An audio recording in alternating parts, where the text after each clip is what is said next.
Mag-invest ka sa dividend investing para kahit wala ka ng trabaho, pwede ka pa din kumita regularly. Pero paano mo ito gagawin? Through stock market investing. Ang gagawin mo, bibili ka ng shares of stock ng mga magagandang kumpanya, malalaking kumpanya na fundamentally strong na nagbibigay ng mataas na dividend. Saan ka mag-invest? Pwede mong i-consider or i-research ang mga blue chips and real estate investment trust or REITs.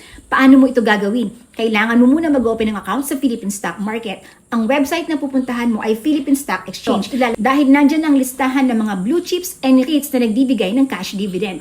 Pero reminder ko lang na yung mga blue chips and REITs na yon, kailangan pa din i-monitor mo ang mga fundamentals ng mga yon para hindi ka kabahan sa investment mo. So kung makakahanap ka ng stocks na may magandang fundamentals or REITs na may magandang fundamentals at nagbibigay ng cash dividend, daig pa talaga nito ang kikitain mo sa dividend kumpara kung ito ay nasa bank savings account lang. Tamang-tama, magkakaroon ako ng free live online webinar ngayong June 16, 18, 20, and 23, 2025. Ito ay para sa mga zero knowledge or walang alam kung paano magsimula mag-invest sa Philippine stock market. Sa free webinar na ito, ituturo ko din kung paano ka pwedeng kumita sa Philippine stock market. Pwede kang kumita through dividend investing, long-term investing, and short-term trading. So, pili ka sa tatlo na to kung paano mo gustong kumita sa Philippine stock market. Asahan ko ang attendance mo sa live online webinar. Ilalagay ko yung link dito at sa comment section, mag-register ka na.